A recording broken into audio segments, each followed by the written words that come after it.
ಅಂತಲೇ ಎಲ್ಲರ ಅಭಿಪ್ರಾಯವಾಗಿತ್ತು. ಪ್ರಾಯಶಃ ಆಗ ಬದುಕಿದ್ದ ಹರಿಹರ ಕಾವ್ಯ ಕೌಶಲವನ್ನು ಮೈಗೂಡಿಸ್ಕೊಂಡ ಮೇಲೆ ಅವನಿಗೆ ಕಾವ್ಯ ಬರಿಬೇಕು ಅಂತ ಅನ್ನಿಸಿದಾಗ ಅವನು ಶತಕಗಳನ್ನು ಮತ್ತು ಗಿರಿಜಾ ಕಲ್ಯಾಣವನ್ನು ಬರೆದ. ಆದರೆ ಅದು ಹೆಚ್ಚು ಕಾಲ ನಿಲ್ಲಲಿಲ್ಲ. ಅವನು ಮೊದಲು ರಾಜಸೇವೆಯಲ್ಲಿ ಕೆಲಸದಲ್ಲಿದ್ದ, ಕರ್ಣಿಕನಾಗಿದ್ದ ದೂರ ಸಮುದ್ರದಲ್ಲಿ ಬಲ್ಲಾಳರ ಆಸ್ಥಾನದಲ್ಲಿ ಅಂತ ಒಂದು ಕಥೆ ಇದೆ. ಪ್ರಾಯಶಃ ಯಾವುದೋ ಒಂದು ಕಾರಣದಿಂದ ಅದನ್ನು ಮುಂದಿನ ಕವಿಗಳು ಪವಾಡವಾಗಿ ಮಾರ್ಪಡಿಸಿದ್ದಾರೆ. ಆ ಕಾರಣದಿಂದ ಅವನು ರಾಜಸೇವೆಯನ್ನು ಬಿಟ್ಟು ಸ್ವತಂತ್ರನಾದ. ಪ್ರಾಯಶಃ ಇವನು ರಗಳೆಗಳನ್ನು ಆರಿಸ್ಕೊಂಡು ಅದರ ಮೂಲಕ ಕಾವ್ಯವನ್ನು ಬರೆಯುವುದಕ್ಕೆ ಹೊರಟದ್ದು ಮತ್ತು ರಾಜಸೇವೆಯನ್ನು ಬಿಟ್ಟದ್ದು ಎರಡೂ ಪ್ರಾಯಶಃ ಒಂದೇ ಕಾಲ ಅಂತ ಕಾಣಿಸುತ್ತೆ. ಅಂದರೆ ಅವನ ಸ್ವತಂತ್ರ ಮನೋಭಾವ ಈ ಎರಡರಿಂದಲೂ ವ್ಯಕ್ತವಾಗುತ್ತೆ. ಒಂದು, ಕಾವ್ಯದಲ್ಲಿ ಹೊಸ ಒಂದು ಹಾದಿಯನ್ನು ಹುಡುಕಿದ್ದು ಮತ್ತು ಅದರೊಳಗೆ ಅಭೂತಪೂರ್ವವಾದ ಗೈಮೆಯನ್ನು ಮಾಡಿದ್ದು. ಮತ್ತೊಂದು, ರಾಜಸೇವೆಯನ್ನು ತಿರಸ್ಕರಿಸಿ ಸ್ವತಂತ್ರನಾಗಿ ಮತ್ತೆ ತನ್ನ ಸ್ವಂತ ಊರಾದ ಹಂಪೆಗೆ ಹೋದದ್ದು. ಪ್ರತಿಯೊಬ್ಬನ ವ್ಯಕ್ತಿತ್ವದಲ್ಲಿಯೂ, ಅದು ವಿಶೇಷವಾಗಿ ಕವಿಗಳಲ್ಲಿ ಎರಡು ವ್ಯಕ್ತಿತ್ವಗಳಿರುತ್ತೆ. ನಮ್ಮ ಟಿ.ಎಸ್. ಎಲಿಯಟ್ ಒಂದು ಕಡೆ ಹೇಳ್ತಾನೆ, the mind which creates and the man who suffers. ವೈಯಕ್ತಿಕತೆ ಮತ್ತು ವೈಯಕ್ತಿಕತೆಯನ್ನು ಮೀರಿದ ವ್ಯಕ್ತ್ಯತೀತ ನೆಲೆ, ಇವೆರಡು ಪ್ರಾಯಶಃ ಎಲ್ಲರ ವ್ಯಕ್ತಿತ್ವದಲ್ಲಿ ಎರಡು ಪ್ರಮುಖ ನೆಲೆಗಳು ಅಂತ ಕಾಣಿಸುತ್ತೆ. ಬಹುತೇಕ ವ್ಯಕ್ತಿಗಳಲ್ಲಿ ಇವೆರಡು ಬೇರೆ ಬೇರೆಯಾಗಿರುತ್ತೆ. ಹಾಗೆ ಅನುರೂಪವಾಗಿರುವಂತಹ ಕೆಲವರು ಇರಬಹುದು. ಪ್ರಾಯಶಃ ನೋಡಿದ್ರೆ ಹರಿಹರನ ಈ ವ್ಯಕ್ತಿತ್ವದಲ್ಲಿ ಅವನು ವೈಯಕ್ತಿಕತೆ ಮತ್ತು ವ್ಯಕ್ತ್ಯತೀತ ನೆಲೆ ಈ ಎರಡರ ಅನುಭವವು ಪ್ರಾಯಶಃ ಒಂದು ಜೊತೆಗೆ ಒಂದು ಹೊಂದ್ಕೋತಾ ಇತ್ತು ಅಂತ ಕಾಣಿಸುತ್ತೆ. ಆದ್ರಿಂದನೇ ಅವನು ಯಾವಾಗ ದೂರ ಸಮುದ್ರದ ರಾಜರ ಆಸ್ಥಾನವನ್ನು ಬಿಟ್ಟು ಅವರ ಊಳಿಗವನ್ನು ಕಾಲಿನಿಂದ ಒದ್ದು ಹಂಪೆಗೆ ಬಂದನೋ, ಆಮೇಲೆ ಅವನು ಒಂದು ನಿರ್ಧಾರವನ್ನು ಮಾಡ್ದ. ಆ ನಿರ್ಧಾರ ಎಲ್ಲರಿಗೂ ಗೊತ್ತಿರೋದು. ನಾನು ಆ ಪದ್ಯ ಓದ್ತೀನಿ. ಮನುಜರ ಮೇಲೆ, ಸಾವವರ ಮೇಲೆ, ಕನಿಷ್ಠರ ಮೇಲೆ ಪದ್ಯಮಂ ತನಗೆ ಇಂದ್ರ ಚಂದ್ರ ರವಿ ಕರ್ಣ ದಧೀಚಿ ಬಲೀಂದ್ರ ಎಂದು ತಾನ್ ಅನವರತಂ ಪೊಗಳ್ದು ಕೆಡಬೇಡಲೇ ಮಾನವ, ನೀನ ಹರ್ನಿಶಂ ನೆನೆ ಪೊಗಳ್ ಅರ್ಚಿಸು ನಮ್ಮ ಕಡು ಸೊಂಪಿನ ಪೆಂಪಿನ ಹಂಪೆಯಾಳ್ದನಂ. ಅವನು ನಂಬಿಕೊಂಡಿದ್ದಂಥ ದೈವ ಬೇರೆ ಇರಬಹುದು, ಆದರೆ ಅವನಿಗೆ ಆ ಸ್ವತಂತ್ರ ಮನೋಭಾವವನ್ನು ಈ ಪದ್ಯದ ಮೂಲಕ ಅವನು ವ್ಯಕ್ತಪಡಿಸ್ತಾ ಇದ್ದಾನೆ. ಸಾಮಾನ್ಯ ಮನುಷ್ಯರ ಆಗಿಯೇ ಇರುವಂತಹ ರಾಜರನ್ನು ಹೊಗಳಿ ಕೆಡಬೇಡ ಅಂತ ಹೇಳ್ತಾ ಇದ್ದಾನೆ. ಇದು ಅವನ ಸ್ವತಂತ್ರ ಮನೋಭಾವಕ್ಕೆ ಕಾರಣ. ಆಮೇಲೆ ಅವನ ಬಹುತೇಕ ರಚನೆಗಳು, ವಿಶೇಷವಾಗಿ ರಗಳೆಯಲ್ಲಿ ತುಂಬ ದೊಡ್ಡ ಮಾರ್ಗವನ್ನು, ಅದನ್ನು ಹರಿಹರನ ಮಾರ್ಗ ಅಂತಲೇ ವಿಮರ್ಶಕರು ಕರೆದಿದ್ದಾರೆ. ಆ ಮಾರ್ಗವನ್ನು ಅವನು ತುಳಿದು ಹೆದ್ದಾರಿಯನ್ನು ನಿರ್ಮಾಣ ಮಾಡಿ ಪ್ರಾಯಶಃ ಬೇರೆಯವರು ಯಾರೂ ಆ ಹೆದ್ದಾರಿಯಲ್ಲಿ ಹೋಗಲಾರದಂತಹ ಒಂದು ಅಭೂತಪೂರ್ವ ಸಾಧನೆಯನ್ನು ಮಾಡ್ದ ಅಂತ ಕಾಣಿಸುತ್ತೆ. ಅವನ ರಗಳೆಗಳು ಅದನ್ನು ಬೇರೆ ಬೇರೆ ರೀತಿಯಲ್ಲಿ ವಿಂಗಡಿಸಬಹುದು. ಪುರಾತನ ರಗಳೆಗಳು, ನೂತನರ ನಮ್ಮ ಕನ್ನಡ ನಾಡಿನ ಶರಣರು, ಚಿಕ್ಕ ಚಿಕ್ಕ ಕಥನ ಕವನಗಳು ಮತ್ತು ದೀರ್ಘವಾದ ರಗಳೆಗಳು, ಕಥನವನ್ನೇ ಹೇಳದೇ ಇರೋ ಬರೀ ವಸ್ತುವನ್ನು ವಿವರಿಸುವಂತಹ ರಗಳೆಗಳು ಇರಬಹುದು. ಅದನ್ನು ನಾನು ಇಲ್ಲಿ ಚರ್ಚೆ ಮಾಡಕ್ಕೆ ಹೋಗೋದಿಲ್ಲ. ನಾನು ಅವನ ರಚನೆಗಳಲ್ಲಿ ಆರಿಸ್ಕೊಂಡಿರ್ತಕ್ಕಂಥದ್ದು ಮಾದರ ಚೆನ್ನಯ್ಯನ ರಗಳೆಯನ್ನ. ಈ ಮಾದರ ಚೆನ್ನಯ್ಯನ ರಗಳೆ ಯಾವ ಕಾರಣದಿಂದ ಅವನ ಮನೋಭಾವವನ್ನು ರೆಪ್ರೆಸೆಂಟ್ ಮಾಡುತ್ತೆ ಅಂದರೆ, ಅವನ ಎಲ್ಲ ರಗಳೆಗಳು ಇದೇ ಮನೋಭಾವವನ್ನು ಪಡೆದಿರತಕ್ಕಂತಹದ್ದೇ. ನಾವು ಇದು ಕೇವಲ ಒಂದು 350 ಸಾಲುಗಳಿರುವಂತಹ ಒಂದು ಸಣ್ಣ ಪದ್ಯ. ಇದು ಸರಳ ರಗಳೆಯಲ್ಲಿದೆ, ಎಲ್ರಿಗೂ ಗೊತ್ತಿರೋ ಹಾಗೆ ನಾನು ಕಳಿಸ್ಕೊಟ್ಟಿದ್ದೀನಿ ಅದರ ಪಠ್ಯವನ್ನ. ಅವನು ಆ ರಗಳೆಯ ಮೂಲಕ ಏನು ಹೇಳೋದಕ್ಕೆ ಹೊರಟಿದ್ದಾನೆ ಅನ್ನೋದನ್ನ, ಅವನ ರಗಳೆಯನ್ನ ಸಂಕ್ಷಿಪ್ತವಾಗಿ ನಿರೂಪಣೆ ಮಾಡಿದ್ರೆ, ಆ ಕಥಾಂಶವನ್ನ ನಿರೂಪಣೆ ಮಾಡಿದ್ರೆ ಆಗ ಅರ್ಥವಾಗತ್ತೆ ಅಂತ ಕಾಣಿಸುತ್ತೆ, ಅಥವಾ ನನ್ನ ಚರ್ಚೆಗೆ ಅದು ಹಿನ್ನೆಲೆಯನ್ನು ಒದಗಿಸುತ್ತೆ. ಅವನ ಮಾದರ ಚೆನ್ನಯ್ಯನ ರಗಳೆಯ ಸ್ವರೂಪವೇ ಬಹುತೇಕ ಸಣ್ಣ ಸಣ್ಣ ರಗಳೆಗಳ ಸ್ವರೂಪವೂ ಆಗಿದೆ. ಅದನ್ನು ವಿದ್ವಾಂಸರು ಗುರುತಿಸಿದ್ದಾರೆ. ದೊಡ್ಡ ರಗಳೆಗಳೇ ಬೇರೆ, ಚಿಕ್ಕ ರಗಳೆಗಳೇ ಬೇರೆ. ಪ್ರಾಯಶಃ ಈ ಚಿಕ್ಕ ರಗಳೆಗಳ ಮೂಲಕ ಅವನು ಕೆಲವು ವಿಶಿಷ್ಟವಾದ ವಚನಕಾರರ ಆದರ್ಶಗಳನ್ನು ಮೈಗೂಡಿಸಿಕೊಂಡು ಅದನ್ನು ಕಾವ್ಯದ ಮೂಲಕ ಹೇಳಕ್ಕೆ ಹೊರಟಿರುವಂತಹ ಅವನ ಪ್ರಯತ್ನವನ್ನು ಕಾಣ್ತೀವಿ. ಈಗ ಮಾದರ ಚೆನ್ನಯ್ಯನ ರಗಳೆಯ ಕಥಾಂಶವನ್ನು ತೀರ ತೆಳುವಾಗಿದ್ರೂ ಕೂಡ ಅದನ್ನು ಈಗ ನಿರೂಪಣೆ ಮಾಡ್ತೀನಿ ಚಿಕ್ಕದಾಗಿ. ರಗಳೆಯ ಪೀಠಿಕೆಯಲ್ಲಿ 6 ಸಾಲುಗಳಿವೆ. ಅದರೊಳಗೆ ಮೊದಲನೇ 2 ಸಾಲು ರಗಳೆಯಲ್ಲಿಯೇ ಇದ್ದಾಗಿದೆ. ಮುಂದಿನ 4 ಸಾಲು ಒಂದು ವೃತ್ತದಲ್ಲಿದೆ. ಅದರ ಮೂಲಕ ಏನು ಹೇಳ್ತಾ ಇದ್ದಾನೆ ಅಂದರೆ, ಮಾದರ ಚೆನ್ನಯ್ಯನ ಜೊತೆಯಲ್ಲಿ ಕುಳಿತು ಹಂಪೆಯಾಳ್ದ ವಿರೂಪಾಕ್ಷ ಯಾವಾಗ ಅಂಬಲಿಯನ್ನು ಕುಡಿದು ತೃಪ್ತಿಯನ್ನು ಪಡೆದ್ನೋ, ಆಗ ವೇದ, ಜಪ, ತಪ, ನೇಮ, ಸಂಧ್ಯಾ, ಸಮಾಧಿ ಇವೆಲ್ಲ ನಾಶವಾದವು ಅಂತ ಹೇಳ್ತಾನೆ. ಅಂದರೆ ಅವನು ಈ ವೈದಿಕ ಮತದ ಹಿನ್ನೆಲೆಯ ಬಗ್ಗೆ ಎಷ್ಟು ಆಕ್ರೋಶಗೊಂಡಿದ್ದ ಅನ್ನೋದು ಕೂಡ ಇದು ಗೊತ್ತಾಗುತ್ತೆ. ಇದು ಮಾದರ ಚೆನ್ನಯ್ಯನ ಮನೋಭಾವವೂ ಇದ್ದಿರಬಹುದು. ಇದು ಈ ಕಥೆಗೆ ಅನ್ವಯಿಸುವ ಹಾಗೆಯೇ ಮಿಕ್ಕ ಕಥನ ಕವನಗಳಿಗೂ ಅನ್ವಯಿಸುತ್ತೆ. ಅವನು ಹೇಳ್ತಾ ಇರೋದೆಲ್ಲ ಪುರಾತನರುಗಳೇ ಆದ್ದರಿಂದ ಕರಿಕಾಳ ಚೋಳ ಅಥವಾ ಚೋಳರ ರಾಜರ ಬಗ್ಗೆ, ಆ ರಾಜ್ಯದ ಬಗ್ಗೆ. ಶಿವನ ಸಜ್ಜೆ ಎನಿಸುವ ಚೋಳ ದೇಶ ವೇದಮಯವಾಗಿತ್ತು ಅಂತ ಹೇಳ್ತಾನೆ. ಯಾತಕ್ಕೆ ವೇದಮಯವಾಗಿತ್ತು ಅಂತಂದ್ರೆ ಗೊತ್ತಿಲ್ಲ. ಇವನು ಹೊಸದಾಗಿ ವೀರಶೈವಕ್ಕೆ ಮತಾಂತರಗೊಂಡ ಅನ್ನೋ ಒಂದು ಅಭಿಪ್ರಾಯ ಇದೆ. ಯಾಕೆಂದ್ರೆ ಬಸವಾದಿಗಳು ವೇದಗಳನ್ನು ತಿರಸ್ಕರಿಸಿದವರು. ವೇದದ ಮೂಲಕ ಯಾವ್ಯಾವ ಆದರ್ಶಗಳು, ಮೌಲ್ಯಗಳು ವೈದಿಕರು ಕಂಡುಕೊಂಡಿದ್ರು ಅವನ್ನೆಲ್ಲವನ್ನು ತಿರಸ್ಕರಿಸಿದ್ರು. ಆದರೂ ಕೂಡ ಇಲ್ಲಿ ವೇದಮಯವಾಗಿತ್ತು ಅಂತ ಇದ್ದಾನೆ. ಇದು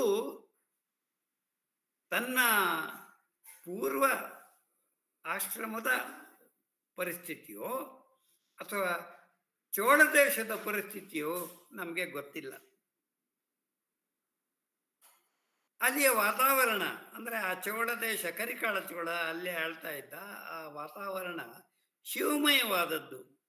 ಹರಭಕ್ತಿಯಂತೆ ಹರಿಯುವ ಕಾವೇರಿ, ಅವಳ ಕೃಪೆಯಿಂದ ಮರಗಳೆಲ್ಲವೂ ಕಲ್ಪತರುಗಳು, ಗಿರಿಗಳೆಲ್ಲ ಹಿಮಪರ್ವತಗಳಾಗಿದ್ವಂತೆ. ಈ ದೇಶದ ರಾಜ ಕರಿಕಾಲ ಚೋಳ, ಅವನು ಕೂಡ ಪರಮ ಹರಭಕ್ತ. ಅವನ ಅರಮನೆಯಲ್ಲಿ ಮಾದರ ಚೆನ್ನಯ್ಯನು ರಾಜನ ಕುದುರೆಗಳಿಗೆ ಕಂಪಣದ ಹುಲ್ಲು ತರುವ ಕಾಯಕವನ್ನ ಮಾಡ್ತಾ ಇದ್ದ. ಅವನದು ನೆಲದ ಮರೆಯ ನಿಧಾನದ ಹಾಗೆ ಇದ್ದಂತಹ ಶಿವಭಕ್ತಿ, ಗುಪ್ತ ಭಕ್ತಿ. ಸೂರ್ಯೋದಯವಾದ ಹೊತ್ತಿಗೆ ತಾನು ಎದ್ದು ತನ್ನ ಕಾಯಕದ ಕಡೆಗೆ ಗಮನ ಹರಿಸ್ತಾ ಇದ್ದಂತಹ ಈ ಮಾದರ ಚೆನ್ನಯ್ಯ ಕಾಡಿಗೆ ಹೋಗಿ ಅಲ್ಲಿ ಮಳಲಿನ ಹಾಸಿನ ಮೇಲೆ, ಅಂದರೆ ಕಾವೇರಿ ನದಿಯ ತೀರ, ಮಳಲಿನ ಹಾಸಿನ ಮೇಲೆ ಶಿವಲಿಂಗವನ್ನು ಇಟ್ಟು, ಪ್ರಾಯಶಃ ಇವನು ಕೊರಳಿಗೆ ಕಟ್ಟಿಕೊಡ್ತಾ ಇದ್ದಂತಹ ಲಿಂಗದ ಪೂರ್ವದ ಒಂದು ಕಥೆಯನ್ನು ಹೇಳ್ತಾ ಇರ್ಬೋದು. ಆಗ ಹೋದ ಕಡೆಯಲ್ಲೆಲ್ಲ ಶಿವಭಕ್ತರು ಲಿಂಗದ ಒಂದು ಕುರುಹನ್ನು ತೆಗೆದುಕೊಂಡು ಹೋಗ್ತಾ ಇದ್ರು. ಅದನ್ನು ಇಟ್ಟು ಪೂಜೆ ಮಾಡಿ ಅವನಿಗೆ ನೈವೇದ್ಯ ಅರ್ಪಿಸಿ ಆಮೇಲೆ ತಾವು ಊಟ ಮಾಡ್ತಾ ಇದ್ದಂತಹ ಒಂದು ಪದ್ಧತಿ ಇತ್ತು.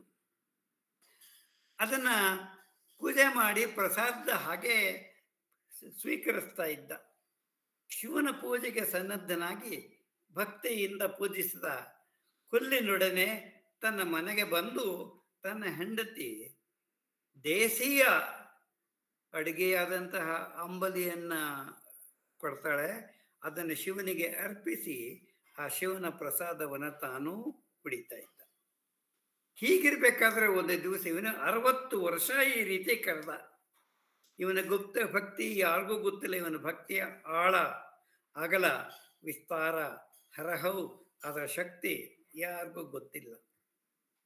ಅವನದು ಕಾಯಕ ನಿಷ್ಠೆ.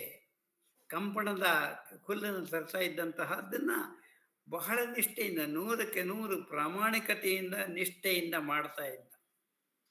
ಹಾಗಾಗಿ ಅವನ ಕಾಯಕವ ಸ್ವರೂಪವೂ ಬೇರೆಯವ್ರಿಗೆ ಗೊತ್ತಿಲ್ಲ. ಕಾಯಕ ಅಂದ್ರೆ ಬರೀ ಕಾಯಕವಲ್ಲ, ಕಾಯಕದ ಸಾರ್ಥಕ್ಯ ಇರೋದು ದಾಸೋಹದಲ್ಲಿ. ಅದರಿಂದ ಕಾಯಕ ಅಂದ್ರೆ ಕಾಯಕಕ್ಕೆ 3 ಮುಖ ಅಂತ ನನಗನ್ಸುತ್ತೆ. ಒಂದು, ನಿಷ್ಠೆಯಿಂದ ಪ್ರಾಮಾಣಿಕತೆಯಿಂದ ತನ್ನ ವೃತ್ತಿಯನ್ನ ಮಾಡೋದು. ಎರಡನೇದು, ಅದು ಎಷ್ಟು ಯೋಗ್ಯವೋ ಅಷ್ಟು ಮಾತ್ರ ಪ್ರತಿಫಲವನ್ನು ಪಡೆದು ಮಿಕ್ನಾದದ್ದನ್ನು ದಾಸೋಹಕ್ಕೆ ವಿನಿಯೋಗಿಸೋದು. ಹಾಗೆ ದಾಸೋಹಕ್ಕೆ ವಿನಿಯೋಗಿಸ್ತಾ ಇದ್ರೆ ಕಡಬಡ್ಡಿ ಕೊಡಬಾರ್ದು ಶಿವಶರಣರು ಅಂತ ವಚನಕಾರರು ಹೇಳ್ತಾರೆ. ಅದಕ್ಕೆ ಅನುಗುಣವಾಗಿ ಈ ಭಕ್ತರು ಯಾವ ಕೂಡಿಡ್ತಾ ಇರಲಿಲ್ಲ, ಅದನ್ನ ದಾಸೋಹಕ್ಕೆ ವಿನಿಯೋಗಿಸ್ತಾ ಇದ್ರು. ಕೆಲವರಂತೂ ಎಷ್ಟರ ಮಟ್ಟಿಗೆ ದಾಸೋಹವನ್ನು ಮಾಡ್ತಾ ಇದ್ರು ಅಂದ್ರೆ ಕೊಟ್ಟು ಕೊಟ್ಟು ತಾವೇ ಬಡವಾದ್ರು.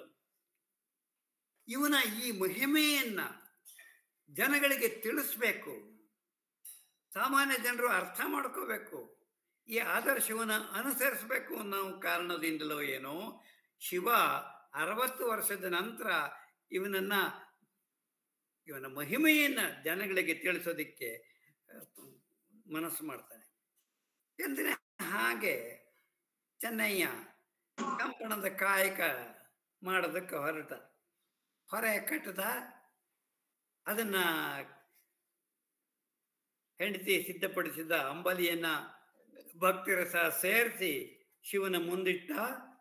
ಶಿವ ಸ್ವೀಕರಿಸಿದ ಮೇಲೆ ಅದನ್ನು ಸ್ವೀಕರಿಸಿದ.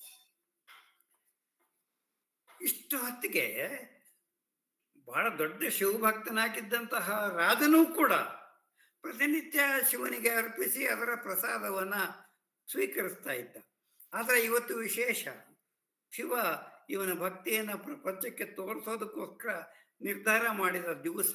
ಆದ್ದರಿಂದ ಶಿವ ಈ ಕರಿಕಾಲ ಚೋಳ ಏನ್ ಮಾಡ್ದ, ಅರಮನೆಯಲ್ಲಿ ನಾನಾ ಬಗೆಯ ಭಕ್ಷ್ಯ ಭೋಜ್ಯಗಳನ್ನ ತಯಾರು ಮಾಡಿಸಿ ಅದನ್ನು ಈ ಊರೊಳಗಿದ್ದಂತಹ ಹರಾಲಯಕ್ಕೆ ಬಂದು ಅಲ್ಲಿ ಶಿವನಿಗೆ ಅರ್ಪಿಸಿ, ಅವನಿಗೆ ಅರ್ಪಿಸಿದಂತಹ ಈ ಆಹಾರ ಅವನಿಗೆ ರುಚಿಸುತ್ತೋ ಇಲ್ವೋ ಅಂತ ಹೇಳಿ ಜವನಿಕೆಯ ಹಿಂದೆ ನಿಂತು ಅವನು ಊಟ ಮಾಡ್ತಾನಾ, ನಾನು ಕೊಟ್ಟಿದ್ದನ್ನು ಸ್ವೀಕರಿಸ್ತಾ ಇದ್ದಾನ ಅಂತ ಪರೀಕ್ಷೆ ಮಾಡೋಕ್ಕೋಸ್ಕರ ನಿಂತ್ಕೊಂಡ. ಆದರೆ ಎಷ್ಟು ಹೊತ್ತಾದರೂ ಕೂಡ ಶಿವ ಅದನ್ನು ಸ್ವೀಕರಿಸಿದ್ದನ್ನ ಇವನು ಗುರುತಿಸಕ್ಕೆ ಸಾಧ್ಯ ಆಗದೆ ಇರೋ ಪರಿಸ್ಥಿತಿ ಬಂತು. ಆಗ ಕರಿಕಾಲ ಚೋಳ ನನ್ನಿಂದ ಏನೋ ಅಪಚಾರವಾಗಿದೆ ಅಥವಾ ನನ್ನ ಭಕ್ತಿಯಲ್ಲಿ ಏನೋ ಕೊರೆಯಾಗಿದೆ ಅನ್ನೋ ಕಾರಣದಿಂದ ತನ್ನ ಕತ್ತನ್ನ ಕತ್ತರಿಸ್ಕೊಳ್ಳೋದಕ್ಕೆ ಸಿದ್ಧವಾದ. ಆಗ ಶಿವ ಹೇಳ್ದ, ನಾನು ಈಗಾಗಲೇ ಮಾದರ ಚೆನ್ನಯ್ಯ ಅರ್ಪಿಸಿದಂತಹ ಅಂಬಲಿಯನ್ನ ಕುಡಿದಿದ್ದೀನಿ, ಹೊಟ್ಟೆ ತುಂಬಿದೆ, ನೀನು ಕೊಡೋದನ್ನ ಯಾವುದನ್ನು ಸ್ವೀಕರಿಸಲಾರೆ ಅಂತ ಹೇಳ್ದ. ಇದನ್ನ ಕೇಳಿ ಕರಿಕಾಲ ಚೋಳನಿಗೆ ಆಶ್ಚರ್ಯವಾಯಿತು. ಅಂಬಲಿಯನ್ನ ಅರ್ಪಿಸಿದರೂ ಶಿವ ಅದನ್ನು ಸ್ವೀಕರಿಸುವಷ್ಟರ ಮಟ್ಟಿಗೆ ಭಕ್ತನಾಗದಂತಹ ಒಬ್ಬ ವ್ಯಕ್ತಿ ತನ್ನ ರಾಜ್ಯದಲ್ಲಿಯೇ ಇದ್ದಾನೆ, ತನ್ನ ಅರಮನೆಯಲ್ಲೇ ಇದ್ದಾನೆ, ತನ್ನ ಉಳುಗಿದಲ್ಲಿದ್ದಾನೆ ಅಂತ ಅವನಿಗೆ ಗೊತ್ತಾಗಿ ಅತ್ಯಾಶ್ಚರ್ಯವಾಯಿತು. ಅವನನ್ನು ಕಾಣಬೇಕು ಅಂತನೂ ಆತರ ಬಂತು. ಆತರ ಬಂದು ಅವನು ಸನಯನನ್ನ ಹೊಡ್ಕೊಂಡು ಹೊರಟ. ಅವನ ಹಿಂದ್ಗಡೆನೆ ಅವನ ಪರಿವಾರದವರೆಲ್ಲ ಬಂದರು. ಯಾಕೆಂದ್ರೆ ರಾಜರುಗಳು ಏಕಾಂತದಲ್ಲಿ ಇರೋಕ್ಕೆ ಸಾಧ್ಯನೇ ಇಲ್ಲ. ಅವನ ಹಿಂದೆ ಮೈಗಾವಲ ಭಟ್ರು ಪರಿವಾರದವರೆಲ್ಲ ಬಂದು ಎಲ್ಲ ಕಡೆಗೆ ಚಾರರನ್ನು ಕಳಿಸ್ತಾ, ಎಲ್ಲಿದೆ ಮಾದಾರಚನೆಯನ ಗುಡಿಸ್ಲು ಅಥವಾ ಮನೆ ಹುಡುಕೊಂಬನ್ನಿ ಅಂತ. ಕೊನೆಗೆ ಯಾರೋ ಚಾರ, ಇವನು ಪಿರಿಯ ಮಾಹೇಶ್ವರರ, ನಮ್ಮ ವಚನಕಾರರಲ್ಲಿಯೂ ಪಿರಿಯ ಮಾಹೇಶ್ವರರು ಅಂತಂದ್ರೆ ದಲಿತ ಮಾಹೇಶ್ವರರು, ದಲಿತ ಭಕ್ತರು. ಪೆರಿಯ ಪುರಾಣ ಅಂತನೋ ಪುರಾತನರಿಗೆ ಯಾತಕ್ಕೆ ಶಕ್ಕಿಳಾರ್ ಬರ್ದ ಅಂತಂದ್ರೆ, ಪೆರಿಯ ಪುರಾಣ ಅಂದ್ರೆ ಇವರೆಲ್ಲ ಹಿರಿಯರು ಅಂತಂದ್ರೆ ಒಂದು ಕಡೆ ಅವರು ಭಕ್ತಿಯಲ್ಲಿ ಹಿರಿಯರು ನಿಜ, ಅದರ ಜೊತೆಗೆ ಅವರು ದಲಿತರಾಗಿದ್ದರೂ ಎಲ್ಲರಿಗಿಂತ ಮಿಗಿಲಾದ ಭಕ್ತರವರು. ಹೀಗೆ ಅವನು ಬಂದಿತ್ತು. ಆನೆಯಿಂದ ಎಳ್ದ, ಕುದುರೆಯಿಂದ ಎಳ್ದ, ಎಲ್ಲ ಪರಿವಾರವನ್ನ ಬಿಟ್ಟ, ತಾನೊಬ್ಬನೇ ಬಂದ. ತನ್ನ ಮೈಯನ್ನ ಈ ಮಾದಾರಚನೆಯನ ಪಾದಗಳ ಮೇಲೆ ಅರ್ಪಿಸಿ ಅವನ ಪಾದ ಧೂಳಿಯನ್ನು ತಲೆಯಲ್ಲಿ ಧರಿಸಿ ಪುನೀತನಾದೆ ಅಂತ ಅಂದುಕೊಂಡ. ರಾಜ ಬಂದು ತನಗೆ ನಮಸ್ಕಾರ ಮಾಡ್ತಾ ಇರೋದನ್ನ ನೋಡಿ ಗಾಬರಿ ಆಯಿತು. ಜೊತೆಗೆ ಅವನಿಗೆ ಗಾಬರಿ ಆಗೋದ್ರ ಜೊತೆಗೆ ಶಿವನ ಬಗ್ಗೆ ಅಸಮಾಧಾನ ಉಂಟಾಯಿತು. ತನ್ನ ಪಾಡಿಗೆ ತಾನು ಭಕ್ತಿಯಿಂದ ವೃತ್ತಿ ನಿಷ್ಠೆಯಿಂದ ದಾಸೋಹವನ್ನು ಮಾಡ್ಕೊಂಡು ಬರ್ತಾ ಇದ್ರೆ, ನನ್ನ ಈ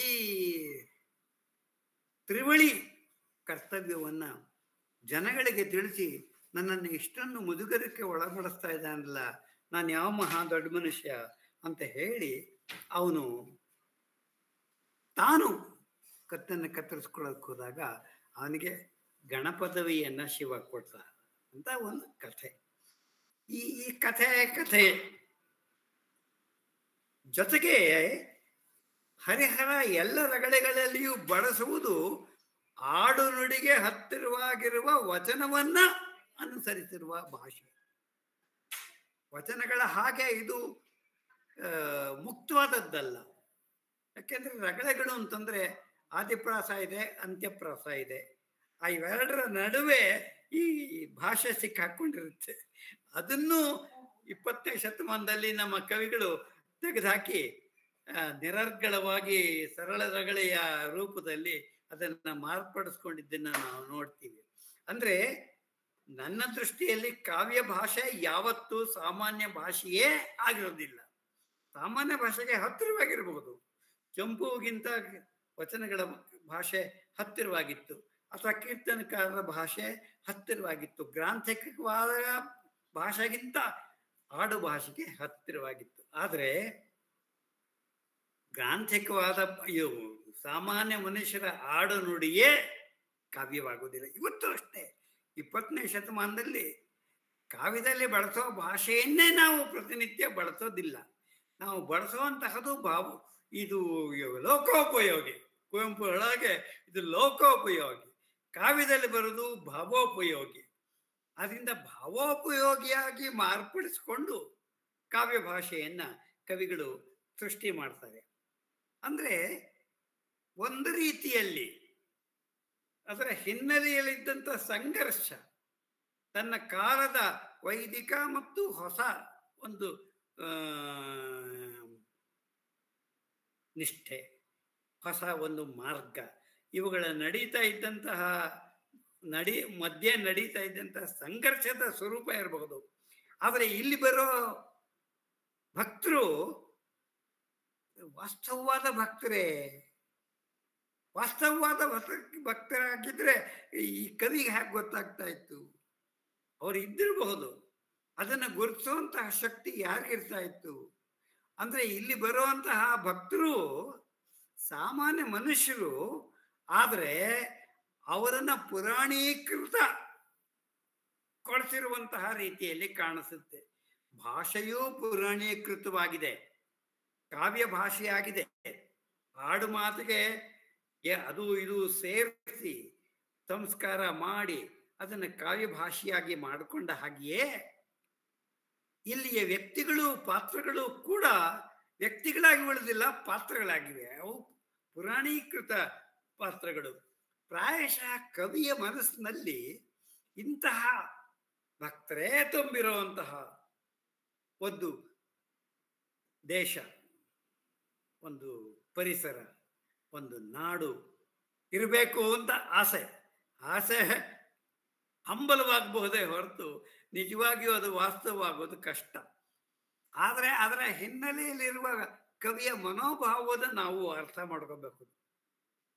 ಇಲ್ಲಿ ಮುಖ್ಯವಾಗಿರೋದಕ್ಕೂ ಮಾದರ ಚೆನ್ನಯ್ಯನ ರಗಳೆಯಲ್ಲೇ ಮುಖ್ಯವಾಗಿರೋದು ಒಂದು ಕಡೆ ಅರಮನೆಯ ಕುದುರೆಯ ಲಾಯಕ್ಕೆ ಕಂಪಣದ ಹುಲ್ಲನ್ನು ತಂದು ಒದಗಿಸ್ತಾ ಇದ್ದಂತಹ ಒಬ್ಬ ಕಾಯಕ ಜೀವಿ ಅವನು ಮಾದರ ಚೆನ್ನಯ್ಯ.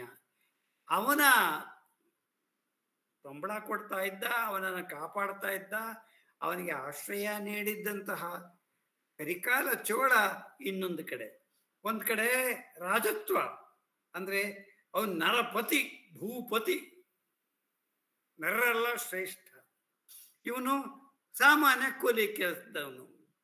ಇವರಿಬ್ಬರ ನಡುವೆ ಇಡೀ ಸಮಾಜವೇ ಹರಡಿಕೊಂಡಿದೆ. ಈ ಅತ್ಯಂತ ಉಚ್ಚ, ಅತ್ಯಂತ ನೀಚ ಅಂದರೆ ಗುಣದಲ್ಲ, ಸ್ಟೇಟಸ್ನಲ್ಲಿ ಇವೆರಡರ ನಡುವೆ ಯಾವುದೇ ವ್ಯತ್ಯಾಸ ಕಾಣಿಸ್ತಾ ಇಲ್ಲ ಕವಿಗೆ. ಇಬ್ಬರು ಭಕ್ತರು. ಆದರೆ ಒಂದು ರೀತಿಯಲ್ಲಿ ಯಾರಿಗೂ ಕಾಣಿಸ್ತಾ ಇರೋ ಹಾಗೆ ತನ್ನ ಭಕ್ತಿಯನ್ನ, ವೃತ್ತಿನಿಷ್ಠೆಯನ್ನ, ದಾಸೋಹ ಕೈಂಕರ್ಯವನ್ನ ಮಾಡ್ತಾ ಇದ್ದಂತಹ ಮಾದರ ಚೆನ್ನಯ್ಯ ರಾಜರಿಗಿಂತ ಮೇಲು ಅನ್ನುವಂಥ ಒಂದು ಮನೋಭಾವ ಇದೆ. ಪ್ರಾಯಶಃ ಈ ಕಾರಣದಿಂದಲೇ ಅವನು ರಾಜತ್ವದ ಸೇವೆಯನ್ನು ಬಿಟ್ಟು ಬಂದೋ ಏನೋ. ಅಂದ್ರೆ ರಾಜ ಬಂದು, ಸಾಮಾನ್ಯವಾಗಿ ರಾಜ ಅಂತಂದ್ರೆ ಯುದ್ಧಗಳಲ್ಲೇ ತೊಡಗಿರೋನು, ಅಂತಃಪುರವನ್ನು ವಿಸ್ತಾರ ಮಾಡ್ಕೊಳ್ಳೋನು, ಸಾಮ್ರಾಜ್ಯವನ್ನು ವಿಸ್ತಾರ ಮಾಡ್ಕೊಳ್ಳೋನು, ಪ್ರತಿನಿತ್ಯ ಯಾವುದೋ ಒಂದು ಯುದ್ಧವನ್ನು ಮಾಡ್ತಾ ಮಾಡ್ತಾ ಮಾಡ್ತಾ ಜನಹಿಂಸೆಯನ್ನ, ಸಾವು ನೋವುಗಳನ್ನ ತರುವಂತಹವನು. ಆದರೆ ಇಲ್ಲಿಯ ರಾಜರುಗಳು ಅಂತಹವರಲ್ಲ. ಅವರು ನಿಷ್ಪಾಪಿಗಳು. ಹೃದಯದಲ್ಲಿ ಸ್ವಲ್ಪವಾದರೂ ಕಲ್ಮಶವು ಇಲ್ಲದೆ ಇರತಕ್ಕಂತಹವರು. ಹಾಗಾಗಿ ಅನೇಕ ರಗಳೆಗಳಲ್ಲಿ ರಾಜ ಬರ್ತಾನೆ. ಅವರು ಯಾರೂ ದರ್ಪಿಷ್ಠರಲ್ಲ, ಅವರು ಯಾರೂ ತಾನು ರಾಜ ಎನ್ನುವ ಅಹಂಕಾರದವರಲ್ಲ. ಮಾದರ ಚೆನ್ನಯ್ಯನ ರಗಳೆಯ ಕೊನೆಯಲ್ಲಿಯೂ ಇಂತಹದೊಂದು ಬರುತ್ತೆ. ಅದು ತಾನು ರಾಜನಾಗಿದ್ರು ಭಕ್ತಿಗೆ ಮಣಿದು, ಭಕ್ತನೊಬ್ಬ ದಲಿತನಾಗಿದ್ರು ಅವನ ಕೇರೆಗೆ ಬಂದು ಅವನ ಕಾಲ ಮೇಲೆ ಬಿದ್ದು ಅವನ ಕಾಲಿನ ಧೂಳನ್ನ ತಲೆಯಲ್ಲಿ ಹೊತ್ತ ಧೀಮಂತ. ಅಂದರೆ ಹರಿಹರನ ದೃಷ್ಟಿಯಲ್ಲಿ ಧೀಮಂತರು ಯಾರು ಅಂತಂದ್ರೆ ಇಂತಹ ರಾಜರು. ಹರಿಹರ ಸಾಂಪ್ರದಾಯಿಕವಾಗಿ ಅಕ್ಷರ ಛಂದಸ್ಸಿನ ವೃತ್ತಗಳಿಂದ ಶತಕದ ಬರೆದ ಮೇಲೆ ಗಿರಿಜಾ ಕಲ್ಯಾಣವನ್ನ ಬರೆದ. ಗಿರಿಜಾ ಕಲ್ಯಾಣ ಕಾಳಿದಾಸನ ಕುಮಾರ ಸಂಭವದ ಅಡಿಯಲ್ಲಿ ಅಥವಾ ಅದಕ್ಕೆ ಪ್ರಭಾವದಿಂದ ಇಲ್ಲಿ ಗಿರಿಜಾ ಕಲ್ಯಾಣವಾಗಿದೆ. ಗಿರಿಜಾ ಕಲ್ಯಾಣಕ್ಕೆ ಕಾರಣ ಕುಮಾರ ಸಂಭವ ಅಲ್ಲ, ಗಿರಿಜೆಯ ಭಕ್ತಿ. ಈ ಭಕ್ತಿ ಎಂತಹದು? ಶಿವ ಇದಾನೋ ಬಿಟ್ಟೋ ಅದ್ರ ಭಕ್ತಿ ಇದೆ. ಅಂದ್ರೆ ಇವಳು ಶಿವನೇ ತನ್ನ ಪತಿಯಾಗಬೇಕು ಅಂತ ತಪಸ್ ಮಾಡ್ತಾ ಇದ್ದಾಳೆ ಪಾರ್ವತಿ. ಆದ್ರೆ ಇದನ್ನ ಪರೀಕ್ಷೆ ಮಾಡೋದಕ್ಕೋಸ್ಕರ ಒಟುವಿನ ವೇಷ ಹಾಕೊಂಡು ಶಿವ ಬಂದು ಕೀಟ್ಲೆ ಮಾಡ್ತಾನೆ, ಶಿವನ ವ್ಯಕ್ತಿತ್ವವನ್ನು ಕೀಟ್ಲೆ ಮಾಡ್ತಾನೆ. ಆಗ ತನ್ನ ಕೈನಲ್ಲಿದ್ದಂತಹ ವಿಭೂತಿ ಉಂಡೆಯನ್ನ ಅವನಿಗೆ ಎಸೆದಾಗ ಇದು ಹೋಗಿ ಅವನಿಗೆ ಹಣೆಗೆ ಬಿಟ್ಟು ಅವನ ಸ್ವಸ್ವರೂಪ ಕಾಣಿಸ್ತದೆ. ದಿಟಿ ಪುಸಿ ದಿಟಕ್ಕೆ ನಿಲ್ಲುವುದೇ ಅಂತ ಪ್ರಶ್ನೆ ಮಾಡ್ತಾನೆ. ಪುಸಿ ಯಾವುದು? ಶಿವ ಪುಸಿ, ಭಕ್ತಿ ದಿಟ. ಅಂದ್ರೆ ಭಕ್ತಿಯ ಮುಂದೆ ಯಾವ ವಾಸ್ತವವೂ ನಿಂತ್ಕೊಳ್ಳಾರದು. ಇದು ಒಂದು ಕಡೆ ಮಾತ್ರ ಅಲ್ಲ. ರುದ್ರ ಪಶುಪತಿ ಕೊರಳದ್ದ ನೀರಿನಲ್ಲಿ ನಿಂತು ತಪಸ್ ಮಾಡ್ತಾ ಇರೋವಾಗ್ಲೂ ಶಿವ ಹೀಗೆ ಬರ್ತಾನೆ, ಶಿವನ ಬಗ್ಗೆ ಕಟಕಿ ಆಡ್ತಾನೆ. ಆಗ ರುದ್ರ ಪಶುಪತಿ ಎಲ್ಲೆಲೆ ಶಿವನಿಂದೆ ಅಡಗಡಗು ಎನ್ನುತ್ತಂ ಮೇಲೆ ಜಲವನ್ನು ಅಭಿಮಂತ್ರಿಸುತ್ತಾ ಇಟ್ಟನ್ನ ಆತನ ಮೇಲೆ. ಅಭಿಮಂತ್ರಿಸುವ ಒಂದು ನೀರನ್ನ ಅವನ ಮೇಲೆ ಹಾಕ್ದ. ಆಗ ಶಿವ ಅಂಜಿ ತನ್ನ ವೇಷವನ್ನು ಕಳಚ್ಕೊಂಡು ತನ್ನ ಸ್ವಸ್ವರೂಪವನ್ನು ತೋರಿಸ್ತಾನೆ. ಅಂದ್ರೆ ಗಿರಿಜಾ ಕಲ್ಯಾಣದಲ್ಲಿ ಭಕ್ತಿ, ಪ್ರೀತಿ ಪಾರ್ವತಿಯದು. ಶಿವನನ್ನ ಅವನ ಹಣೆಗಣ್ಣನ್ನ ಮೀರಿಯೂ ಗೆಲ್ಲುವಂತಹ ಶಕ್ತಿ ಇರ್ತಕ್ಕಂಥದ್ದು.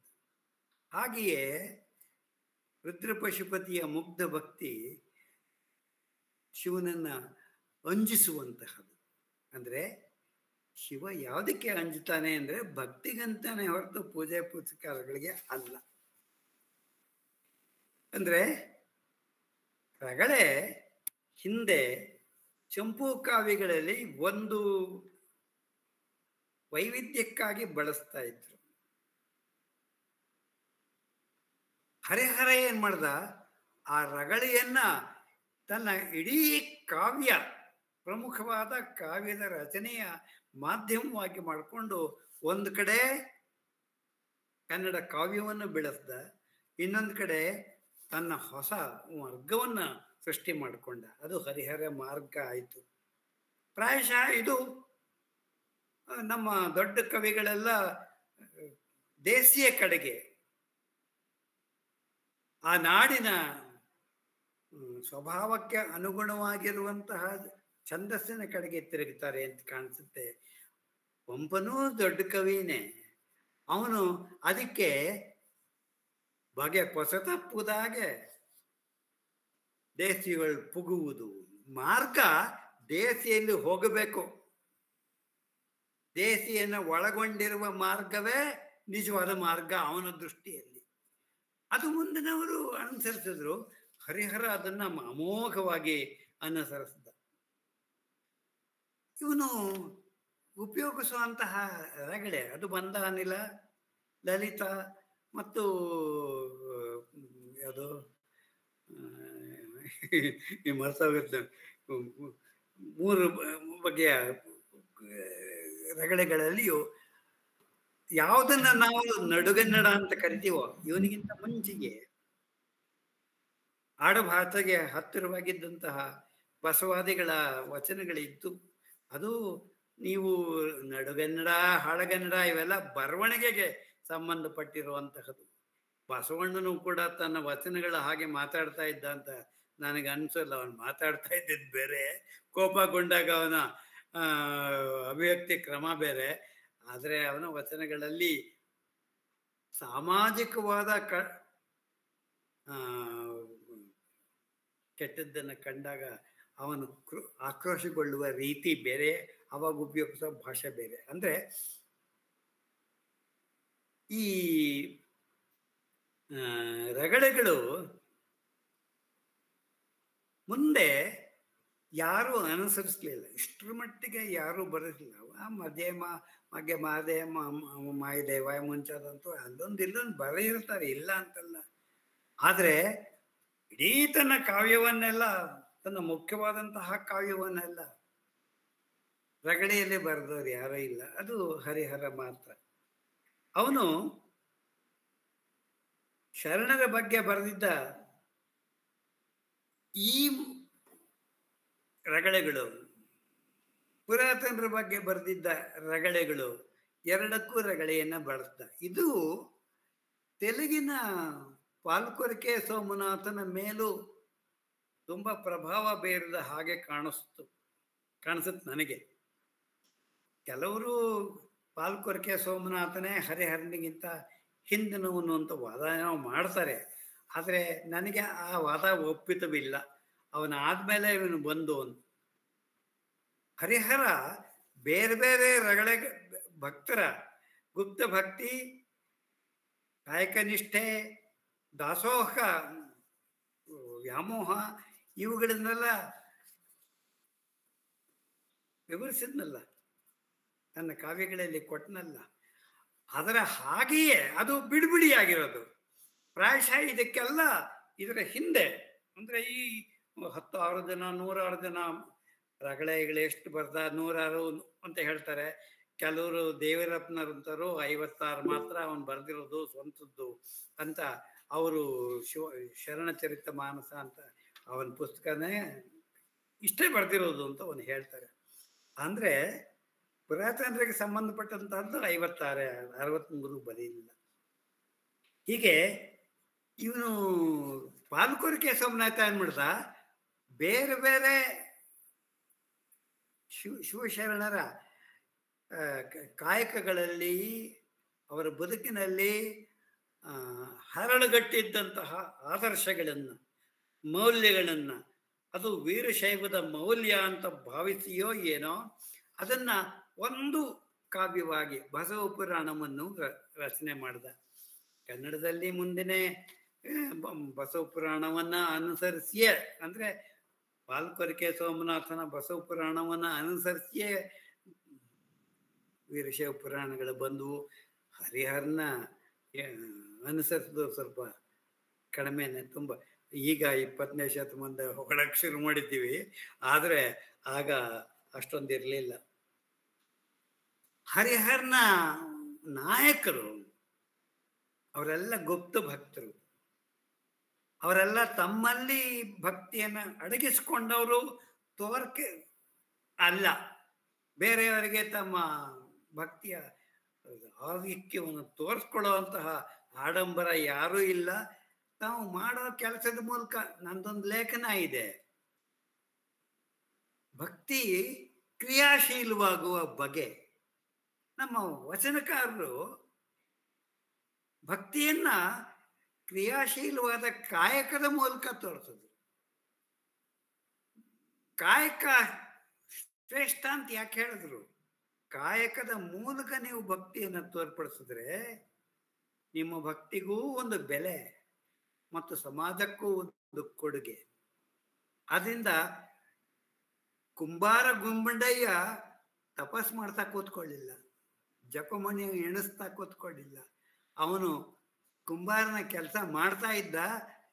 ಇವನ ಮಡಕೆ ತಟ್ಟುವ ರೀತಿ ಅದರ ತಾಳಕ್ಕೆ ಅನುಗುಣವಾಗಿ ಶಿವನೇ ಬಂದು ಕುಣಿಯಕ್ಕೆ ಶುರು ಮಾಡಿದ. ಅಂದರೆ ಶಿವನನ್ನ ತಾನಿದ್ದ ಕಡೆ ಎಳೆಯುವಂತಹ ಶಕ್ತಿ ಈ ಕಾಯಕ ನಿಷ್ಠೆಗಿದೆ. ಇದಕ್ಕಿಂತ ಮಿಗಿಲಾಗಿ ಕಾಯಕ ನಿಷ್ಠೆಯನ್ನ ಸಾಂಕೇತಿಕವಾಗಿ ವರ್ಣಿಸೋದಕ್ಕೆ ಸಾಧ್ಯ ಇಲ್ಲ ಅಂತ ನನಗನ್ಸೋದು. ಇವತ್ತು ಕೂಡ ದಾಸೋಹ ಅಂತ ವೀರಶೈವ ಮಠಗಳಲ್ಲಿ ಇದು ಹೆಚ್ಚು ಪ್ರಾರಂಭ ಆಯಿತು. ಈಗ ವ್ಯಾಪಕವಾಗಿ ಹರಡಿದೆ, ಬೇರೆಯವರು ಅನುಸರಿಸ್ತಾ ಇರಬಹುದು. ಆದರೆ ದಾಸೋಹ ಅಂದರೆ ಉಣ್ಣುವ ಜಂಗಮಕ್ಕೆ, ಜಂಗಮ ಅಂದರೆ ಯಾವ್ದು ಬೇಕಾದ್ರೂ ಆಗ್ಬೋದು, ಜೀವಂತವಾಗಿರೋ ಯಾವುದೇ ವಸ್ತು, ಅದಕ್ಕೆ ನೀಡುವುದಕ್ಕಿಂತ ಮುಖ್ಯವಾಗಿ ಇರ್ತಕ್ಕಂತಹ ನೈವೇದ್ಯ ಯಾವುದೂ ಇಲ್ಲ ಅಂತ ಹೇಳಿದ್ರು. ಹೀಗೆ ಅವನ ಭಕ್ತರು, ಗುಪ್ತ ಭಕ್ತರು, ಅದನ್ನ ಬಯಲು ಮಾಡಬೇಕು ಅಂತ ಅನ್ನೋದು ಚಪಲನೋ ಏನೋ ಶಿವನಿಗೆ. ಅದಕ್ಕೆ ಬೇರೆ ಬೇರೆ ವೇಷ ಹಾಕ್ಕೊಂಡು ಬರ್ತಾನೆ. ಭಕ್ತರ ಅಂತರಂಗದ ಶುಚಿತ್ವವನ್ನ, ಶೌಚವನ್ನ ತೋರಿಸೋದಕ್ಕೋಸ್ಕರ ಶಿವ ಹೆಣಗಬೇಕು, ನನ್ನನ್ನ ಮೆರೆಸಬೇಕು ಅಂತ ಯಾವ ಶಿವಭಕ್ತನು, ಹರಿಹರನ ಶಿವಭಕ್ತ ಬಯಸೋದಿಲ್ಲ. ಸಾಮಾನ್ಯರ ನಡುವಿನ ಅಸಾಮಾನ್ಯತೆ ತೋರಿಸ್ಬೇಕು ಅನ್ನೋದು ಪ್ರಾಯಶಃ ಹರಿಹರನ ಉದ್ದೇಶ. ಸಾಮಾನ್ಯ ನಿಮಗೆ ಗೊತ್ತಿಲ್ಲದೆ ಇರೋ ಹಾಗೆ ತನ್ನ ಪಾಡಕ್ಕೆ ತಾನು ಕೆಲಸ ಮಾಡ್ಕೊಂಡು ಹೋಗ್ತಾ ಇರ್ತಾನೆ. ಅವನ ಕಾಯಕ ನಿಷ್ಠೆಯೇ ಹಿಂದಿರುವ ಮನೋಭಾವ ಇದು. ಅದು ಕಾಯಕದ ದೃಷ್ಟಿಯಲ್ಲಿ ದೊಡ್ಡದಾಗಿರ್ಬೋದು, ಉತ್ಪಾದಕತೆಯ ದೃಷ್ಟಿಯಲ್ಲಿ ದೊಡ್ಡದಾಗಿಲ್ಲದೆ ಇರ್ಬೋದು, ಆದರೆ ಮನೋಭಾವದ ದೃಷ್ಟಿಯಲ್ಲಿ ದೊಡ್ಡದು. ಹೀಗಾಗಿ ಏನಾಗಿದೆ ಅಂದರೆ ನಮ್ಮ ಈ ಭಕ್ತರು, ಗುಪ್ತ ಭಕ್ತರು, ತಮ್ಮ ಕಾಯಕ ನಿಷ್ಠೆ, ಗುಪ್ತ ಭಕ್ತಿ ಗೊತ್ತಾಗೋಯ್ತಲ್ಲ ಅಂತ ಮುದುಗರ ಅನುಭವಿಸೋರು, ಶಿವನ ಮೇಲೆ ಕೋಪ ಮಾಡ್ಕೊಳ್ಳೋರು. ಇಲ್ಲೂ ಹಾಗೆ ಆಗಿದೆ. ಯಾವುದು ನಮ್ಮ ಮಾದರ ಚೆನ್ನೈನಲ್ಲಿ ಇವನು ಬೆಳಗ್ಗೆ ಎದ್ದ ತಕ್ಷಣ ಹೀಗೆ ಮಾಡ್ತಾನೆ, ಹಾಗೆ ಮಾಡ್ತಾನೆ. ಅವನ ಅಂಬಲಿ ನನಗೆ ಎಲ್ಲದಕ್ಕಿಂತ ಮಿಗಿಲಾದಂತಹ ಊಟ ಅಂತ ಶಿವ ಹೇಳಿದಾಗ ಇವನಿಗೆ ಏನು ಹೇಳ್ತಾನೆ ಅಂತಂದರೆ, ಮೇದಿನಿಗೆ ಬೀದಿಗರುವಾದುದೆನ್ನಯ್ಯ ಭಕ್ತಿ. ಇದು ಮಾದಾರ ಚೆನ್ನಯ್ಯ ತನ್ನ ಭಕ್ತಿಯ ಬಗ್ಗೆ ಶಿವ ಕರಿಕಾಲ ಚೋಳನ ಮುಂದೆ ವರ್ಣನೆ ಮಾಡಿದಾಗ ಇವನು ಮುದುಗರ ಪಟ್ಕೊಳ್ಳೋ ರೀತಿ, ಮೇದಿನಿಗೆ ಬೀದಿಗರುವಾದುದೆನ್ನಯ್ಯ ಭಕ್ತಿ, ವಾದೇಕೆ ಹರಲ ನೀವು ತಂದಿಕ್ಕಿತಿ ಭಕ್ತಿ, ಇನ್ನೆಳೆಯೊಳ್ ಇರೆನ್ ಎನುತಲ್ ಅತಿಭಾಷೆಯಂ ಮಾಡೆ, ಚೆನ್ನಯ್ಯನ್ ಇರದೆ ಅಲಗ ಕಿತ್ತು ಕೊರಳೊಳ್ ಹೂಡೆ ತದ್ದು ಹೋಗ್ತಾನೆ. ಹೀಗೆ ತನ್ನಂತ ನಾನು ಕೊರಳನ್ನ ಕತ್ತರಿಸ್ಕೊಳ್ಳೋದಕ್ಕೆ ಅನುವಾದಾಗ ಶಿವ ಪ್ರತ್ಯಕ್ಷ ಅಂದ್ರೆ ಸಾಮಾನ್ಯತೆ ಭಗವಂತನ ರೀತಿ ಅಂತ ಪುಟ್ಟಪ್ಪನವ್ರು ಹೇಳ್ತಾರಲ್ಲ, ಸಾಮಾನ್ಯತೆ ಭಗವಂತನ ರೀತಿ. ಇಲ್ಲಿ ಭಕ್ತರ ಮೂಲಕ ಸಾಮಾನ್ಯತೆ ಅರಳುತ್ತೆ, ಅದು ಭಗವತ್ ಸ್ವರೂಪವನ್ನು ಪಡ್ಕೊಳ್ಳುತ್ತೆ. ಈ ಕಾಯಕ ಜೀವಗಳ ಭಕ್ತಿ ಶಿವನನ್ನೇ ಮಣಿಸುವಂತಹದು. ಆಗ್ಲೇ ಹೇಳಿದ್ನಲ್ಲ ನಾನು, ಶಿವಭಕ್ತಿ ತಿರುನೀಲಕಂಠರ ತಗಳೆಯಲ್ಲಿ ಏನಾಯ್ತು, 60 ವರ್ಷ 18 ವರ್ಷದ ನವ ದಂಪತಿಗಳು ದಾಂಪತ್ಯ ಸುಖವನ್ನೇ ಅನುಭವಿಸದೆ ಇವನ ಕಾಟಕ್ಕೆ ಒಳಗಾಗಿ, ಶಿವನ ಕೊಟ್ಟ ಕಾಟಕ್ಕೆ ಒಳಗಾಗಿ, ಅವನು ಯಾವುದೋ ಕೆಲಸಕ್ಕೆ ಬಾರದೇ ಇರೋ ಒಂದು ಕೌಪಿನನ ಇಲ್ಲಿ ಇಟ್ಕೊಂಡ್ರೋ ಅಂತ ಹೇಳಿ ಅದು ಕಳೆಯೋ ಹಾಗೆ ಮಾಡಿ, ಏನು ಮಾಡಿದ್ರು ಕೂಡ ತಾನು ತಗೊಂಡಿದ್ದು ನಿಜ, ಆದರೆ ಅದು ಎಲ್ಲೋ ಕಳವಾಗಿದೆ, ನಾನು ಯಾವ ಶಿಕ್ಷೆಗೆ ಬೇಕಾದ್ರೂ ಸಿದ್ಧನಾಗ್ತೀನಿ ಅಂತ ತಿರ್ನಿಡ್ಕಂತ ಹೇಳಿದಾಗ ಶಿವ ಯೋಚನೆ ಮಾಡ್ತಂತೆ, ಎನಗಿವರನ್ನ ಆವಂದದಿಂ ಗೆಲುವುದು ಇನ್ನರಿದು, ಸಾಲುವುದು ಇನ್ನೆವರಂ ನಿರೋಧಿಸಲದೇಕೆ ಎಂದು ಸೋಲ್ವರಂತೆ ಇಲ್ಲ ಇವರ್ ನಿಷ್ಠೆವುಳ್ಳವರೆಂದು ತಾನೇ ಅವರ ಪರಸ್ಪರ ಮುಟ್ಟದೇ ಇರುವಂತಹ ಒಂದು 60 ವರ್ಷದ ಒಂದು ಶಪಥ ಇತ್ತಲ್ಲ, ಅದು ಒಡೆಯೋ ಹಾಗೆ ಮಾಡ್ತಾನೆ. ಕೋಲಿನ ಆ ಕಡೆ ಈ ಕಡೆ ಇಬ್ಬರು ಗಂಡ ಹೆಂಡತಿ ತುದಿನ ಹಿಡ್ಕೊಂಡು ನೀರಲ್ಲಿ ಮುಳುಗಿ ಅಂತ ಹೇಳ್ತಾನೆ. ಇದು ಪರಸ್ಪರ ಮುಟ್ಟೋದಾಗ ಅಲ್ಲ ಅಂತ ಆವಾಗ ಆ ತಿರುನೀಲಕಂಠ ದಂಪತಿಗಳು ಒಪ್ಕೋತಾರೆ, ಅಲ್ಲಿ ಗೆಲ್ತಾನೆ. ಆಮೇಲೆ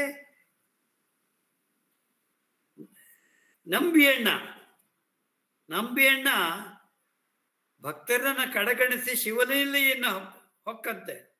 ಅವನಿಗೆ ಮೆರೆಮಂಡ ದೇವ ಬಹಿಷ್ಕಾರ ಹಾಕಿಸ್ತಾನೆ. ಶಿವನು ನಂಬಿಯಣ್ಣನ ಹಿಂಬಾಲಿಸಿ ಹೋಗೋದನ್ನ ಹೋದ ಕಾರಣದಿಂದ ಶಿವನಿಗೂ ಬಹಿಷ್ಕಾರವನ್ನ ಡಂಗೂರ ಹೊಡೆಸ್ತಾನಂತೆ. ಅಂದ್ರೆ ಈ ಶಕ್ತಿ ಇದೆಯಲ್ಲ, ತಾನು ಯಾರನ್ನ ಪೂಜಿಸ್ತಾ ಇದ್ದಾನೋ ಅಂತಹ ದೈವಕ್ಕೆ ಬಹಿಷ್ಕಾರ ಹಾಕುವ ಶಕ್ತಿ ಯಾವುದಕ್ಕೆ ಬರುತ್ತೆ ಅಂದರೆ ಭಕ್ತಿಗೆ ಬರುತ್ತೆ. ಅವನಿಗಿದೆಯೋ ಇಲ್ವೋ ಶಕ್ತಿ, ಶಿವನಿಗೆ ಶಕ್ತಿ ಇಲ್ಲದೆ ಇರಬಹುದು, ಈ ಭಕ್ತಿಗೆ ಅದಿದೆ. ಹೀಗೆ ಭಕ್ತರೆಲ್ಲ ಗುಪ್ತ ಭಕ್ತರೆ. ಅವನ ಮುಂದೆ ಶಿವ ಸೋಲ್ತಾನೆ ಅನ್ನೋದು ಒಂದು ಆದರ್ಶ. ಶಿವನನ್ನ ನೀವು ಬರೀ ಕಲ್ಲು ಅಂತ ಹೇಳಿ, ಒಂದು ಕುರುಹು ಅಂತ ಹೇಳಿ ಕೊರಳಲ್ಲಿ ಕಟ್ಕೊಂಡ್ರೆ ಪ್ರಯೋಜನ ಇಲ್ಲ. ಇದು ಒಳಗಡೆ ಜೀವದಲ್ಲಿ ಸೇರ್ಕೋಬೇಕು ಅನ್ನೋದು ಇವನ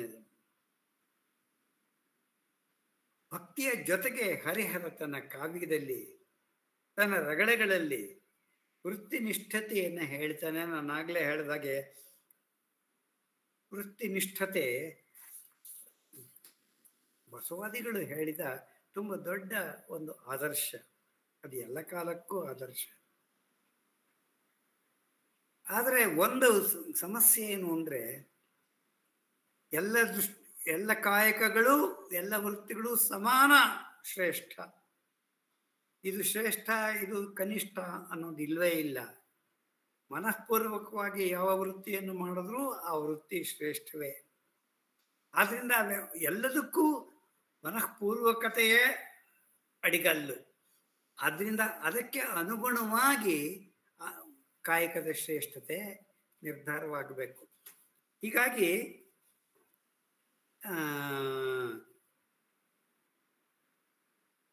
ಆಧ್ಯಾತ್ಮಿಕ ಸಾಧನೆಯ ಮಾರ್ಗವೂ ಇದು ಹೌದು ಅಂದರು.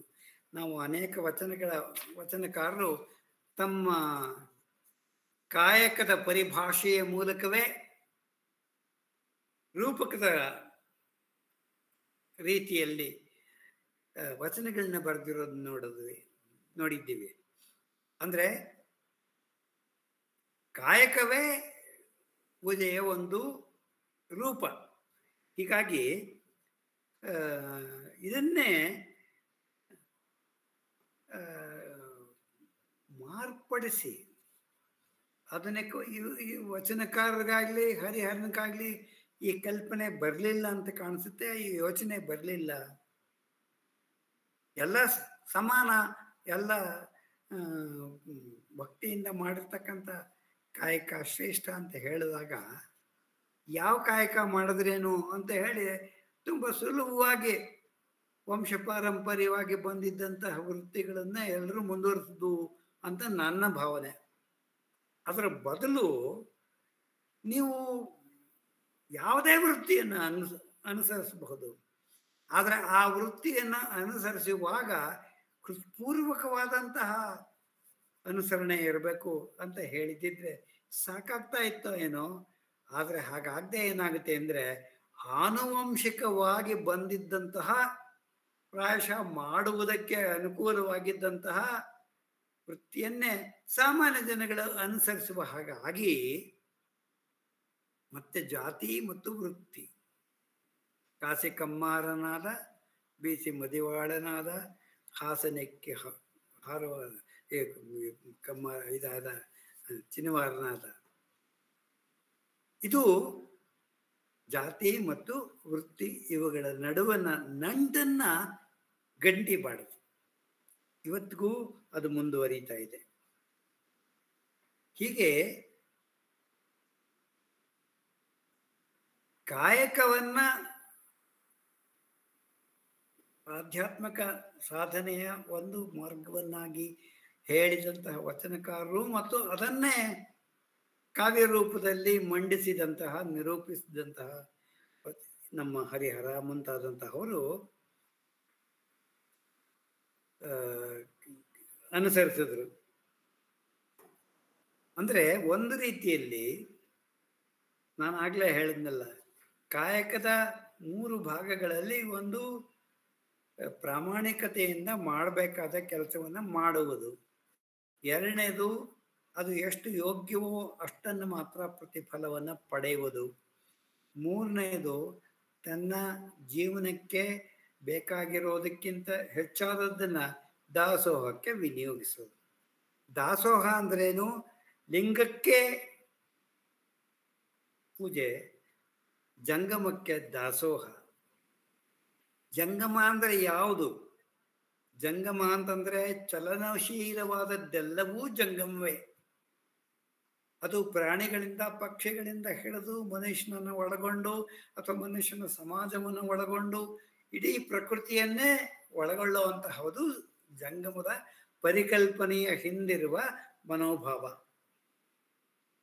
ಆದರೆ ಜಂಗಮ ಅನ್ನೋದು ಒಂದು ಪಂಗಡವೂ ಆಗಿತ್ತಲ್ಲ. ಅವರ ಯೋಗಕ್ಷೇಮವನ್ನು, ಅವರ ಬದುಕನ್ನು ನೋಡ್ಕೋಬೇಕಾಗಿದ್ದು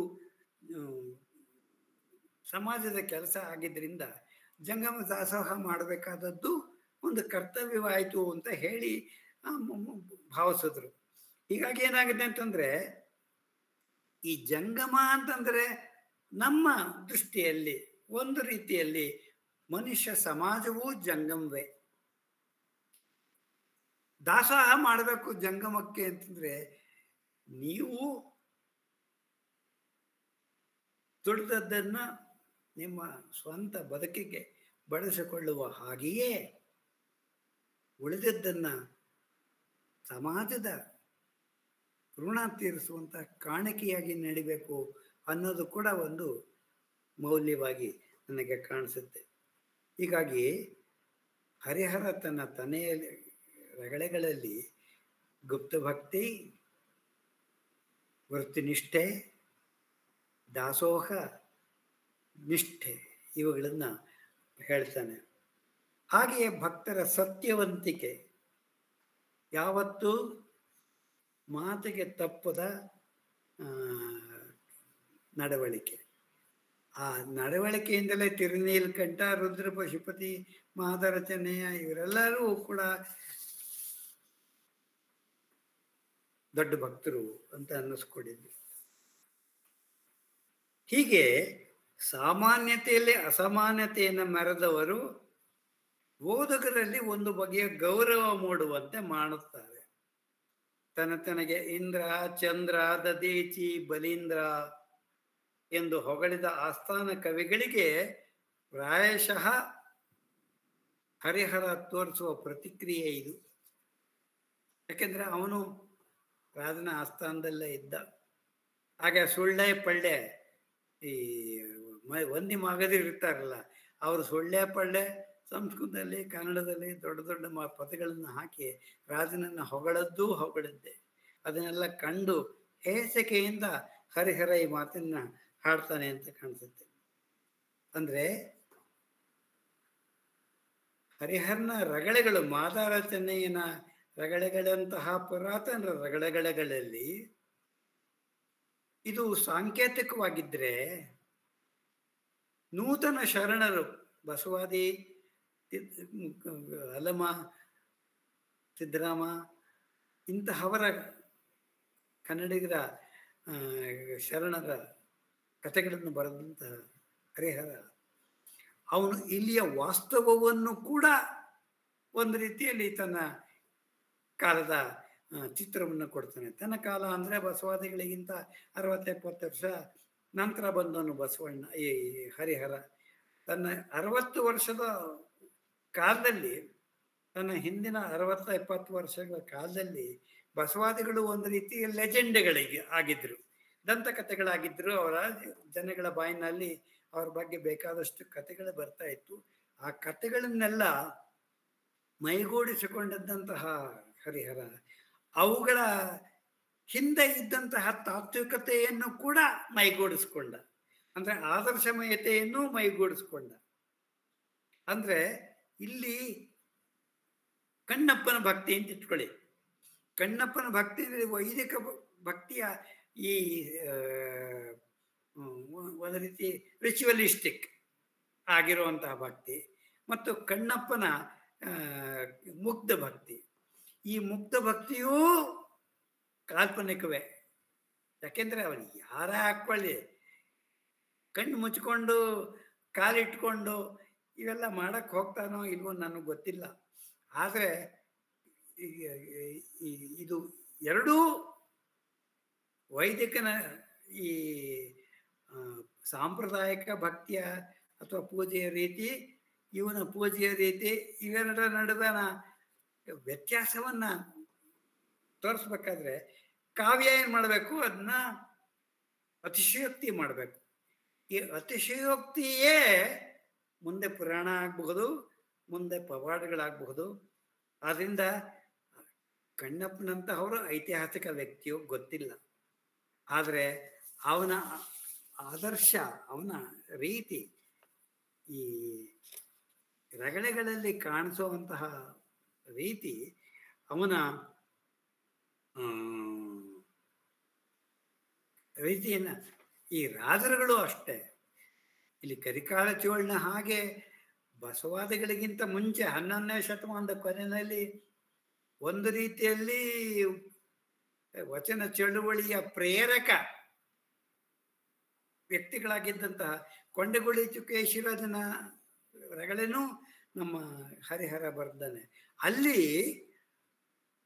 ಇವನನ್ನ ಇದಕ್ಕೆ ರಾಜಸೇವೆಗೆ ಬಾ ಅಂತ ಕರೆದಾಗ ಅದನ್ನ ಕಾಲಿನಿಂದ ಒದೆದು ಇವನು ವಂಶವರ್ಧನ ಹತ್ರ ಹೋಗ್ತಾನಂತೆ ಕೊಂಡಗುಳಿ ಕೇಶಿರಾಜ. ಅಂದ್ರೆ ರಾಜನ ಮನವಿಯನ್ನೂ ತಿರಸ್ಕರಿಸುವಷ್ಟು ವ್ಯಕ್ತಿತ್ವದ ಗಟ್ಟಿತನ ಬೆಳೆಯೋದು ಯಾವುದು ಅಂತಂದ್ರೆ ಈ ಮನಸ್ಸಿನ ಶುದ್ಧಿ, ಮನಸ್ಸಿನ ನಿಷ್ಠೆ, ಮನಸ್ಸಿನಲ್ಲಿರ್ತಕ್ಕಂಥ ಗಟ್ಟಿತನ. ಹೀಗೆ ಬಸವಣ್ಣನ ರಗಳಲ್ಲಿ, ಬಸವರಾಜರಲ್ಲಿ ಬಿಜ್ಜಳ ಇವನ ಪ್ರಾಮಾಣಿಕೆಯನ್ನ ಯಾರೋ ಚಾಡಿಕೋರರು ಹೇಳಿದ ಮಾತುಗಳನ್ನ ಕೇಳಿ ಬಸವಣ್ಣನ ಪ್ರಾಮಾಣಿಕತೆಯನ್ನ ಪರೀಕ್ಷೆ ಮಾಡೋದಕ್ಕೋಸ್ಕರ ಇವತ್ತೆಷ್ಟು ಇರಬೇಕು ಹಣ ಭಂಡಾರದಲ್ಲಿ ಎಣಸು ಅಂತ ಹೇಳಿದಾಗ ಅದು ಜಾಸ್ತಿ ಇತ್ತು. ಅದನ್ನ ಆಗ್ಲೇ ಹೇಳಿದಾಗೆ ಅದು ಪವಾಡ ಇರಬಹುದು. ಆದರೆ ಎಷ್ಟು ಇರಬೇಕಾಗಿತ್ತು ಇತ್ತು ಅಂತ ನನ್ನ ಅನ್ಸೋದು.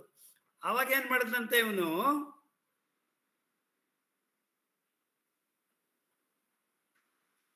ಜೀವನ್ಮೃತಕನಾಗಿ, ಯಾರು ಬೆಜ್ಜಳ, ಬಸವನ ಚರಣದೊಳ್ ತಪ್ಪನೆ ಬಿದ್ದು ಮುಂದರಿಯದ ಮೂರ್ಖಂಗೆ ಶರಣರನ್ನ ಅರಿಯದ ಸರ್ವಾಪರಾಧಿಗೆ ಕರುಣಿಸುವುದು ಎಂದು ಪನ್ನಿಚ್ಛಾಸಿರ ಲಕ್ಷ ವಸ್ವಂ ಚರಣದ ಮೇಲೆ ಸುರಿದು ದಂಡನಾಯಕರಿಂದ ಮನ್ನಣೆಯ ಪಡೆಯುವಂತ ಒಂದು ಸನ್ನಿವೇಶ ಅಲ್ಲಿದೆ. ಅಂದ್ರೆ ಇವನ ಭಕ್ತಿ, ಇವನ ಪ್ರಾಮಾಣಿಕತೆ, ಇವನ ನಿಷ್ಠೆ ಇವೆಲ್ಲ ರಾಜನೇ ತನಗೆ ಮಣಿಯುವ ಹಾಗೆ ಮಾಡ್ತು. ಅಂದ್ರೆ ಇದು ನಡೆದಿರೋಂತಹದ್ದು ಅಂತ ನನಗನ್ಸಲ್ಲ, ನಡೆಯಬೇಕಾದದ್ದು. ಆಮೇಲೆ ಇವರಿಗೆ ಶರಣರ ಬಗ್ಗೆ